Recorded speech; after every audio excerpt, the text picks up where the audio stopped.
অনুরোধ জানিয়েছিলাম তাকে যেন ভাষণ দিতে দেওয়া না হয়। তারা আমাদের কথা গ্রাহ্য করেন নাই। আমরা সংক্ষুব্ধ হয়ে সংসদ থেকে বের হয়ে এসেছি। তার প্রথম দায়িত্ব ছিল গেজেট প্রকাশের 30 দিনের ভিতরে সংস্কার পরিষদের অধিবেশন ডাকা। তিনি সেই অধিবেশন ডাকেন নাই। গণভোটে হার পক্ষে ভোট দিয়েছে 70% মানুষ।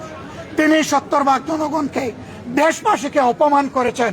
এখানেও তিনি অপরাধ করেছেন। এই 3 অপরাধের কারণে আমরা তার ভাষণ শুনতে চাইনি এবং আমরা সরকারি দলকেও অনুরোধ জানিয়েছিলাম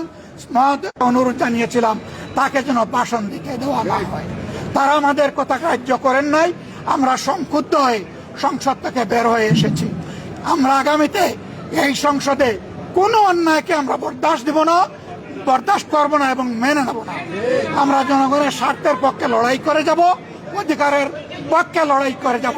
প্রিয় দেশবাসী, আমরা আপনাদের সাথে আসছি, আপনাদের অধিকারের পক্ষে আছি, আপনাদের রায়ের প্রতি আমাদের সম্মান আছে। আমরা আছি আপনাদের সাথে, আপনারাও থাকবেন আমাদের সাথে। সাংবাদিক বন্ধুগণ, আপনাদেরকে ধন্যবাদ।